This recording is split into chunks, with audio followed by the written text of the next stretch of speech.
Sebelum mulai videonya, jangan lupa like dan subscribe biar channel ini lebih berkembang. Saya ngantuk, ucap Bagas sambil mengucek matanya. Tidurlah, bukannya curhat, iya saya mau bobo. Aku membereskan krovel dan meja tempat makan Bagas, lalu membantu Bagas untuk berbaring dan menyelimutinya. Beberapa saat kemudian, aku mendengar dengkuran halus dari Bagas, sepertinya dia sudah terlelap tidur. Aku mengambil novel yang berada di tas gendongku, lalu merebahkan diri di sofa sambil membaca novel. Sekitar 2 jam aku habiskan untuk membaca novel sampai seseorang mengetuk pintu. Buru-buru aku membuka pintu, takut Bagas terganggu tidurnya. "Hai Kenzo," sapaku dengan suara pelan. "Hai Ta," Kenzo membalas sapaanku. Bagas lagi tidur," ucapku sambil menempelkan telunjuk di depan bibirku. Kenzo menganggukkan kepalanya, lalu masuk pelan-pelan bersamaku. Kenzo meletakkan hamper kue di samping ranjang Bagas, lalu duduk di sofa bersamaku. "Bagas sudah baik-baik saja?" "Iya, tinggal pemulihan aja." "Syukur deh kalau gitu, gimana acaranya? Sukses besar Ta?" "Sedih banget deh gak bisa lihat langsung." "Gak usah sedih. Tadi live di YouTube juga kok," ucap Kenzo sambil membuka ponselnya. "Ta, bawa headset nggak?" "Bentar, aku cari dulu," ucapku sambil mengaduk-aduk isi tasku. "Ada nih." Aku mengacungkan headset pada Kenzo. Kenzo memasangkan headset di telinga sebelah kirinya, sedangkan aku memasangkan headset di telinga kananku. Lalu kami bersama-sama menonton video festival yang dilaksanakan komunitas K-Love. Romantis banget, kekehku dalam hati saat menyadari posisi kami persis adegan-adegan di drama Korea yang aku tonton. Aku terlarut bersama Kenzo saat melihat perform anak-anak komunitas K-Love. Mereka begitu energi dan terlihat sangat bertalenta. Aku dan Kenzo sebisa mungkin menahan tawa kami saat melihat Lukas berpakaian perempuan saat memerankan Cinderella di kabaret yang mereka beri judul Cinderella Next Level. Saat kami asyik tertawa, aku melihat ke arah Bagas.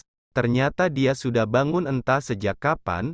Dia melihat kami dengan pandangan membunuh dengan melipat kedua tangannya di dada.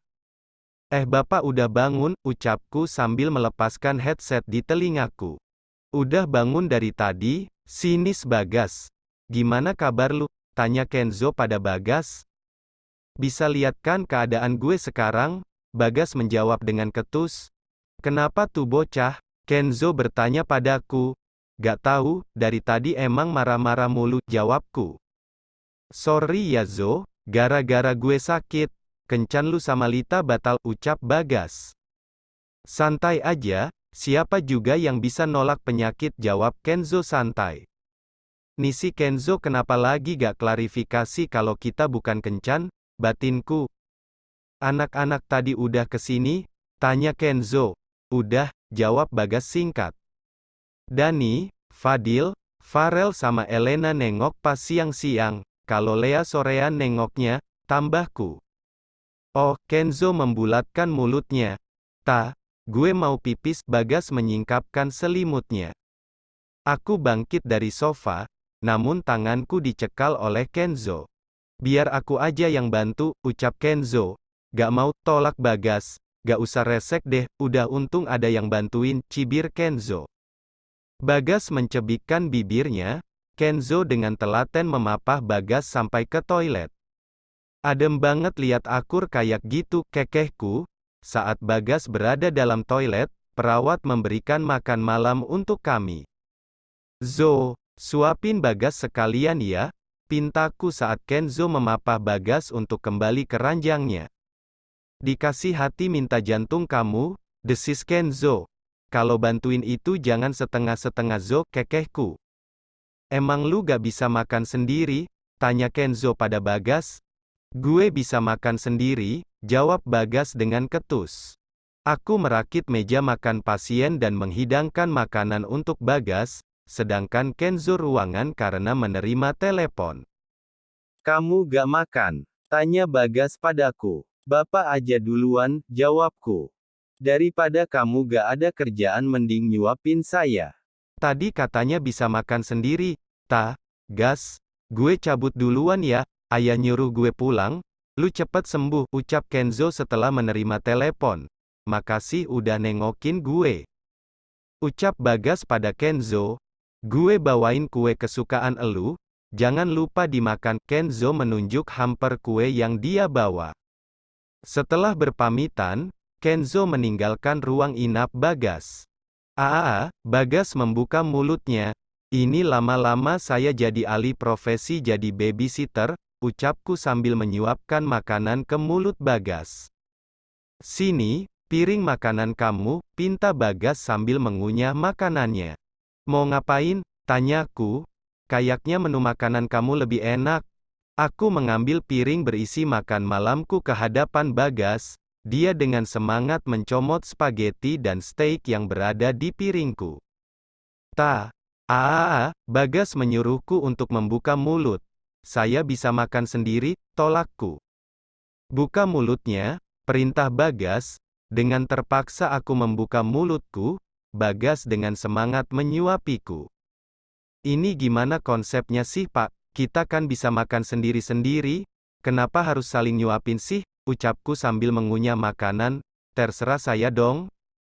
Sakarep mulah, makiku dalam hati. Setelah acara saling menyuapi, aku membantu Bagas untuk minum obat. Beberapa saat kemudian Bagas tertidur kembali. Sekitar jam 2 malam, Pak Johan dan Bu Hanum datang.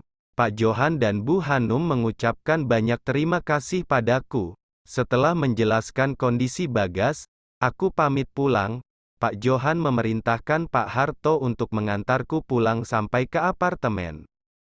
Keesokan harinya, aku masuk kantor setelah jam makan siang. Pak Johan mengizinkanku untuk masuk siang karena aku sudah menunggui Bagas sampai larut malam. Berhubung Bagas tidak ada di kantor, aku bisa lebih fokus untuk mengerjakan pekerjaanku yang terbengkalai. Jika ada Bagas, aku harus mengerjakan pekerjaan Bagas dan juga pekerjaanku. Sudah 5 hari Bagas tidak masuk kerja. Hidupku terasa damai. Namun entah kenapa aku merasakan kekosongan di dalam diriku. Mungkin selama ini aku terbiasa direcoki oleh Bagas setiap harinya. Pak Johan mengabarkanku bahwa hari ini Bagas pulang dari rumah sakit. Beliau memintaku ke rumahnya untuk membawa beberapa dokumen yang harus beliau tanda tangan. Aku tiba di rumah Pak Johan sekitar pukul 7 malam. Aku langsung dipersilakan masuk oleh pelayan rumah Pak Johan dan langsung diminta masuk ke dalam ruang kerja Pak Johan. Terima kasih Lita, maaf ya jadi ngerepotin, ucap Pak Johan saat menerima berkas dariku. Tidak apa-apa Pak, sudah jadi tugas saya, jawabku sopan. Kantor aman kan? Aman Pak. Ngomong-ngomong saya tidak melihat Bu Hanum, tanyaku. Biasanya kalau aku berkunjung Bu Hanum menyapaku. Dia lagi dipijet sama Bi Inem, jawab Pak Johan. Ibu kenapa Pak? Sakit? Tanyaku khawatir. Dia stres ngurusin si Bagas 5 hari kemarin, kekeh Pak Johan. Aku hanya tersenyum miris. Bu Hanum pasti kewalahan menghadapi sifat manjanya Bagas. Kemarin kita udah nyewa perawat pribadi. Bagas gak mau. Dia bilang gak mau dirawat sama orang yang gak dikenal. Jadi kepaksa ibunya yang ngerawat dia. Heran saya, dia udah gede tapi kelakuannya manja banget kayak bayi, kesal Pak Johan. Kasian Bu Hanum, kekehku. Makasih ya Lita, kamu bisa tahan ngejagain si Bagas 2 hari kemarin, ucap Pak Johan. Iya Pak, sama-sama, dia pasti nyusahin kamu, tanya